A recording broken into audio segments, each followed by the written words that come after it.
Hello, Contrarians listeners, watchers, fans overall. Here we are with another preview of our most recent episode, Patron Demand from our friend, fellow podcaster Ben Murray. He throws a curveball this time, a movie that I don't think we were quite ready for.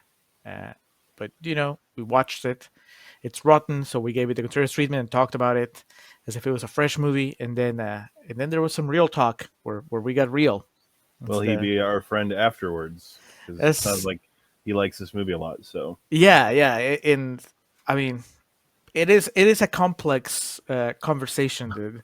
So I think Ben is a, a man who appreciates the layers in a conversation and the gray areas. So I think that he will appreciate the conversation, the real talk. Um, if nothing else, like I tell most people, you can always listen to Contrarian's Corner, and if you gave us a rotten movie that you like, at least you have one half of the show where we're telling you that movie's great. And then even if we don't like it, you can always just focus on Contrarian's Corner. We're talking about the Evan Rachel Wood vehicle pre-Persuasion, unapologetically an Evan Rachel Wood a vehicle. vehicle. Yeah, James Woods is there, but he's not taking center stage. And uh, there's Berger, uh, There's Burger. There's Jenna Maroney. Jenna Maroney, Selma Blair, but none of them hold the spotlight like Evan Rachel Wood does. So there'll be a lot of talk of that. But first, before we get into the episode, we're going to give you some extra Rotten Tomatoes quotes here, some trivia, and then, God, I hadn't even considered the fact that we're going to have to put Josh Gad in this movie. Mm. I already know who he would be, but let's see if we agree, Alex. But we'll start with the quotes. All these are rotten, and this is from Lisa Schwartzbaum from Entertainment Weekly, who says the movie wants so badly to be mentioned in the same breath as Heathers or Election that it's not even funny. Really, I mean it. This charred black comedy is not even funny. Uh, we do call out Election and Heathers. And Heather's. Yeah, Eh, both movies that we reference. yeah, and Mean Girls, and what else? And Jawbreaker. Thoroughbreds. Basically, Thoroughbreds. I haven't seen it, but Alex brings it up. It is a high school comedy with girls doing bad things. So take your pick. Do you have? Forget about Thoroughbreds. I know that's your, you know, you have a connection to that one. But do you have a preference, Alex, when it comes to the, I guess, evil teenage girl high school comedy? I mean, Mean Girls. Is it Mean Girls? Is that the gold standard? That would probably be it. Yeah. I mean, I remember we enjoyed Heather's to a certain extent. Yeah, Mean Girls is pretty hard to top, man.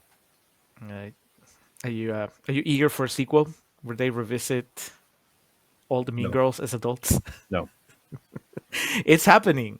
They did what's it called? Disenchanted, Unenchanted, like the Enchanted sequel, and then they did the Hocus Pocus sequel. We're going back decades to do sequels now, so it's only a matter of time.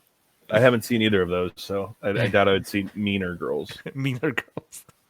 Next, Marcy Dersmansky from About.com says, sad to say, but satires about mean teen girls have gotten predictable, stale. I mean, on that I same mean, this vein. was right after Mean Girls and like the movies we referenced, so I could definitely see this. Like the wave had already crested, and it was kind of hitting the shore, and this kind of washed up with it. So I could definitely see people being tired of it at this point. But then, I mean, it's always a pendulum. So are Mm-hmm. we due for a renaissance of mean girls Watch, movies? watch Thoroughbreds, Oh, well, I don't think that like kickstarted a new movement of high school bad girls and it's movies. not even really. It's that movie's not like girls are evil, kind of like these movies try to portray. It's a bit of a different beat, but that one, the woman with the eyes, she's like famous now. So The one with the eyes. Anya Taylor Joy. Oh, that's right. I see. I always think of the other actress in it. I will not remember her name, but it'll Yeah, come back to me. Eric Lurio from Greenwich Village Gazette says, "This thing is a racist cartoon version of American society in which all women are evil lesbians who enjoy destroying seemingly innocent people who are probably guilty anyway." A lot to unpack there. Yes. Much like in the movie. I think that that's the problem when you make a movie like this, where like the line gets blurred about like, are you being funny about racism or are you just racist? That's, I think that some critics have trouble with that. Uh, I mean, I don't know. I don't think that there's really much in the way of defensible when it comes to the characters in this movie. The racism comments is a bit misguided, I think, because I think it's hard. You shouldn't get hung up on that because I think our characters are wholly evil and not just bad people because they're racist. The racism is just a kind of like a side effect of them being evil. Not Yeah, All right. We're going to close with John Bifus from Commercial Appeal, Memphis, Tennessee, who says matches the glossy, calculated kinkiness of a pay cable television series to a story that unfolds like a young adult author's stab at a Bret Easton Ellis novel.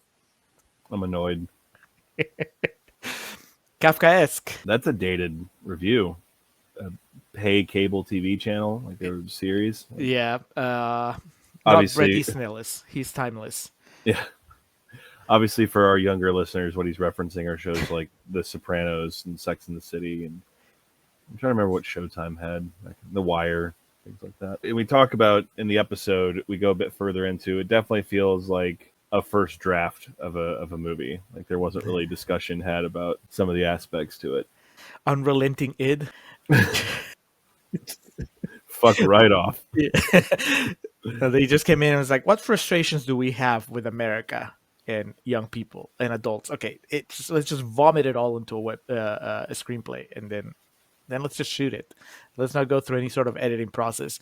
I'm just not bothered, but kind of hung up on the Bret Easton Ellis, the young adult Bret Easton Ellis novel, because I see what they're trying to say.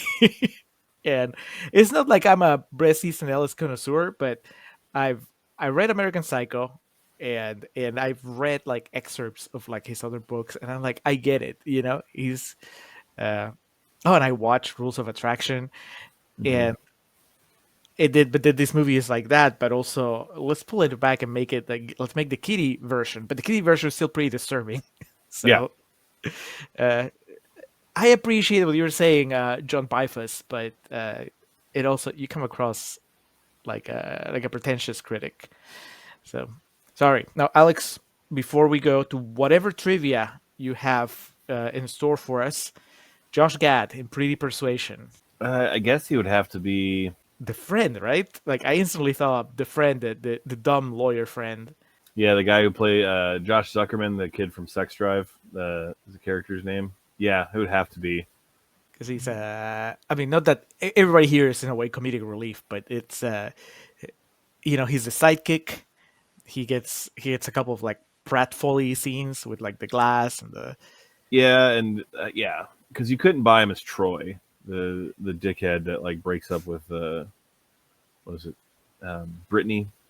So really, the only character you have here that you could feel any bit of like connection or sympathy to through the beat of comedy is, I think, the Josh character. Oh So. wait, you're thinking Josh Gad like teenage Josh Gad, because I was thinking adult Josh Gad as Ron Livingston's lawyer. Oh, okay. I'm sorry. Yeah, I'm recasting this. We're talking like rocker age Josh Gad.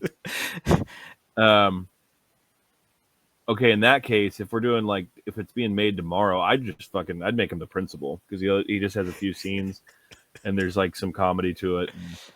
And, or headmaster Charles Mayer. You wouldn't make him James Woods. No, he's still too young for that. Josh Gad, like you've never seen him before, just being. But yeah, this I'm sorry, pickable. you're right. I misunderstood what you were saying. Is it Roger? Was I think the so. dumb, Yeah, the dumb yeah. friend? Yeah, that would be good too. So depending on what era of the Gad we're using here, we have several options. You can always put Josh Gad in your movie, no matter how old he is. He's that talented. So Timeless. good for you, Josh Gad. That's settled. Alex, what trivia do you have for me and for everybody else? So Pretty Persuasion premiered at the Sundance Film Festival on January 22nd of 2005. It had a limited release in the U.S. on August 12th of 2005. A budget of $2.5 million for a box office return of a little under $600,000. For the A-list cast it has, we both were kind of surprised we had never heard of it. That kind of goes to explain it. Small budget, not a wide release, didn't do too well. Marcos Siega was the director. The writer was Skandar Halim. Mr. Siega has only done 2 other films since this. One called Underclassmen, the other Chaos Theory. Underclassmen starring Nick Cannon and Sean Ashmore, while Chaos Theory is Ryan Reynolds and Emily Mortimer. There you go. Are they big hits? Is that I'm going to like guess not. a strong follow-up to Persuasion? So Chaos Theory made less than $300,000, and Underclassmen on a $25 million budget didn't even make $6 million. All right. And it also starred Contrarians' favorite Kelly Hu of X-Men and Jason Takes Manhattan fame. Yep. Mr. Siega has extensive work in television, directing episodes of television shows, and also directing music videos. Some of his big hits include he did All the Small Things and What's My Age Again music videos for Blink-182. Okay, that's incredibly more successful work than his movies. Yeah. I'm not even talking about the quality, just as far as like people being aware of them. Those are 2 of the most iconic music videos of my childhood, so I am inclined to agree. Also did Man Overboard, which is for our Blink-182 fans out there. Chat me up, get at me about Man Overboard. That's always to me one of their more interesting songs, because the thought is that it's about their original drummer Scott Raynard and his inability to quit drinking, which led to Travis eventually coming into the band. What else did he do? Hoobastank, Crawling in the Dark, which was a big hit of the day. I mean, I'm sure I've heard it. Southtown by POD. Last Resort, Papa Roach. Okay. I mean, this We're guy. back to songs I know. I don't know this song. I know Paramore. That's What You Get. I guess I'm not familiar with that. Oh, come on, man. Then again, I think I'm the only one out of the 2 of us. I'm the one that has seen Paramore live. So there you go. Big ones here. He did both Chop Suey and Toxicity music videos for System of a Down. Okay. So yeah, those were 2000, 2001. Uh-huh. But it was definitely, I was a teen now, not a kid anymore. And so I remember those, like, just the Toxicity music video, the headbanging, like, right when you're like starting puberty and whatnot. It did the trick for me. And one of the most new metal songs of all time, Downfall by Trust Company. He also directed that. So he has an interesting career, and not in the Zack Snyder way, or not to pick on old ZS. Marcus Nispel is someone I called out repeatedly on this podcast of, like, it is so blatantly obvious his forte is music video directing based on his movies. Don't really get that here, at least in my opinion. It's shot and presented like a quirky comedy is supposed to be. So no, I think maybe the where you see it is in the sensibility. I think that when you're shooting a music video, you are, I mean, some of them at least, and the kind of stuff that this guy was shooting, I think that you're going for like quick shock, like shock value. Maybe you place more value on that, not subtlety. And so it makes sense that Pre-Persuasion would be just a movie that wears its heart on its sleeve, so to speak. I hope you're ready to feel like we lost something, Julio, because there was a character by the name of Russell who was Emily, Jackie Jormjump's editor and boss, that was cut from the film. He still received a special thanks in the credits. The actor who was going to play this character was the incomparable Gene from Wet Hot American Summer, Christopher Maloney.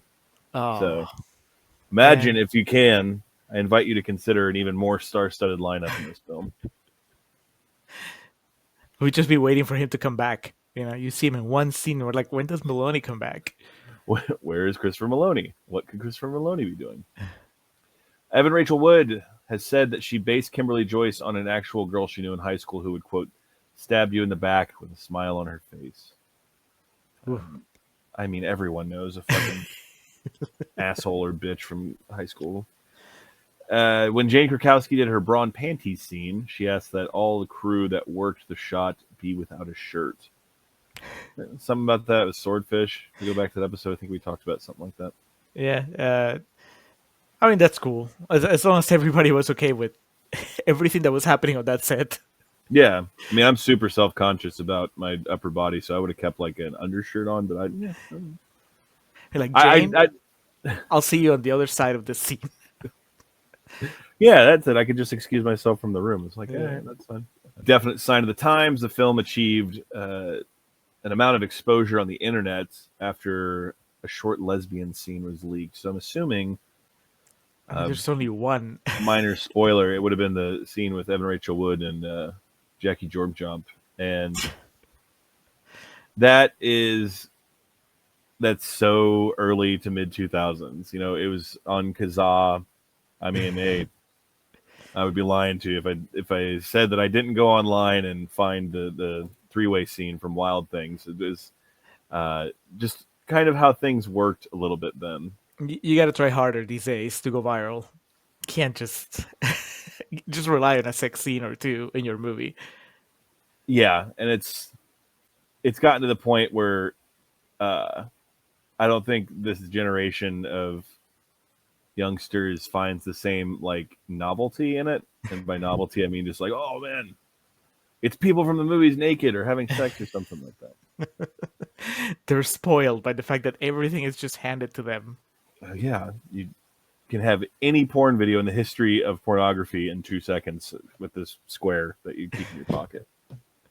Not that I would ever do that. We're adults, come on.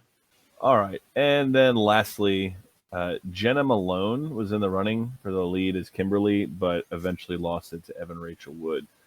You know anything with Jenna Malone, Julio? Isn't she from Saved? I know for sure she's from Sucker Punch. Oof, brother. Try to think. I'm sure I've seen her in like better movies. Maybe not. I know her as an actress. I like Evan Rachel Wood. Whether I like this movie or not, I mean... Yeah. Sorry. I was thinking... In my head, I had her face in a movie, and I couldn't remember what the fuck it was, but it's The Ruins. Oh, there you go. That's a good movie. Yeah. You know what's not a good movie that she was in was The Soloist. You know what's an even worse movie that she was in is... she was in Batman versus Superman: Dawn of Justice. Oh, I'm sorry. Here, the editor's note: Ultimate Edition only. Whatever the fuck that means. Getting to the point here, the fucking Neon Demon. She's in that movie, and that movie can. That's right. She is. Yeah. Bottom line, though, Evan Rachel Wood, she leads pre-Persuasion. She commits to the role, and I'm sure that Jenna Malone would have done fine, but. Having Evan Rachel Wood at the center gives me more of a encouragement to watch it, just because I like her as an actress. I like her body of work better. Would be a completely different movie if you remove the Evan Rachel Wood dynamic. Yeah.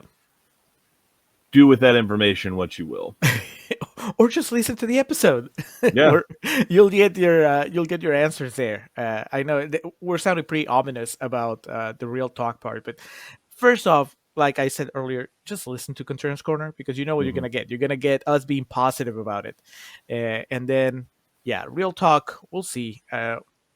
We both went into real talk of this episode having absolutely no idea what the other one thought. Yes. That's how convincing our arguments were in the first half. Yes. We talked about the movie for 2 hours, and then by the time we got to like really talking about it, we had no idea still. So there you go. Yeah. Anyway, check that out once we're done with Pre-Persuasion. The next episode, we go back to our Mount Rushmore with an asterisk arc. The Kate Winslet chapter. We're going to be doing the movie Labor Day. Brace yourselves and watch it. Why not? It's Kate Winslet and Josh Brolin. So yeah, it's two very attractive people. A very strange film. Yes. And I mean that in just like we'll get to it in the episode. But yeah. Jason Reitman. You got Tobey Maguire in there, J.K. Simmons, James Vanderbeek. It's a veritable who's who. Yes. All right. Well, thank you for checking out the video. Thank you for checking out the podcast, and we'll talk to you again soon.